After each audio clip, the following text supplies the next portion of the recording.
Karen, welcome back to Shanghai. How are you, first of all? I understand that you've had a little bit of a back issue. I guess it was a positive week in Beijing in terms of doubles. You won a tight doubles today. How's the body and the mind? Yeah, look, after US Open, I had a little break. That's the reason I didn't play in Hangzhou, which initially I was also in the draw. And I wanted to take a little bit more time to kind of have this rest plus preparation and practice for the upcoming events because my schedule is fully packed until the end of the season. And yeah, so far, look, in Beijing, unfortunately, I had only one match in singles, which was a very close and tough one. Like we played almost 3 hours. And then we stayed, we practiced more, played doubles. Like, why not to compete, because we have another week until Shanghai starts. And we arrived like a little bit too close here, but, it is what it is. We just took, I just took these 2 days with more hitting, more practice, trying to get used to the conditions, humidity, the heat, and we started with doubles today, another win. And tomorrow finally starting in singles, yeah. Really good summer when you go back to Halle and continuing from there, Halle and then Wimbledon, of course Canada, a good run in Cincy until you were stopped physically.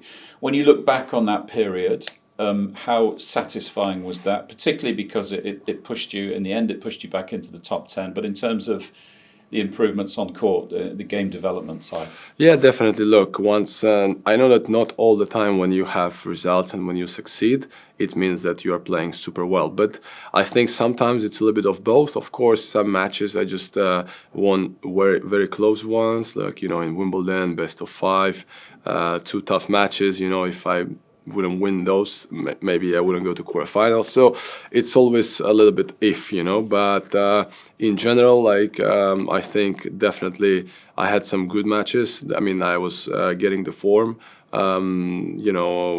Again, results were better. The dynamics was better, and I was feeling in general physically and tennis-wise much better. I mean, from, like I said, this period of from Halle until US Open. In US Open, yeah, I mean, I don't know if it was a little bit part of a back issue that I had in Cincinnati. I didn't practice so much that week before, and again, I still was winning in this, tough, dramatic match that I lost to Camille.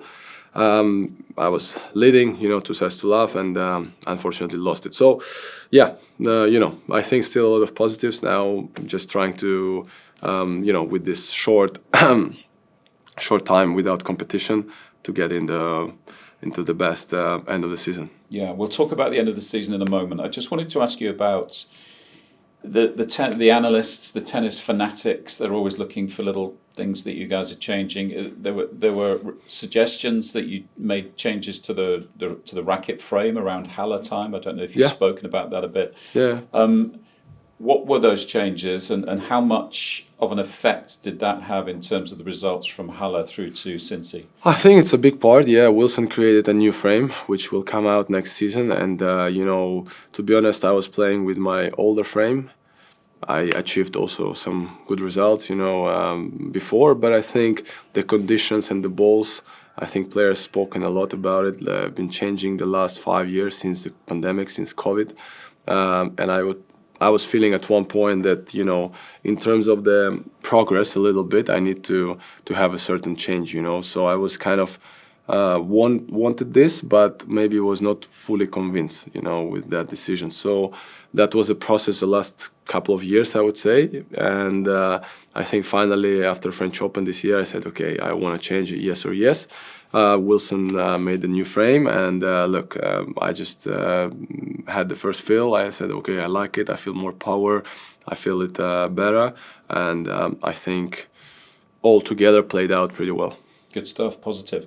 So lastly, those changes and those results, they put you in a good position in terms of back in the top 10. That must be a massive boost to your confidence and momentum as a tennis player. Also, a pretty good number in the race. I was just looking at the race. I know sometimes you guys don't like to look too far ahead, but do you feel like that's a possibility? Are you looking at those numbers? You maybe think if you have a good indoor season, it's possible? Yeah, of course, because the ultimate goal is there. It just depends if you are able to do it or not. So, of course, I would say I would not put extra pressure on myself, but at the same time, the motivation and the ambition is there. So, then it's a question how you do it. So if the way it was in Beijing, I mean, the chances are becoming less, but at the same time, yes, I was super happy to be back in the top 10 rankings, but at the same time in the race, especially at the end of the season, focus now for Shanghai, and then we will speak about the next ones.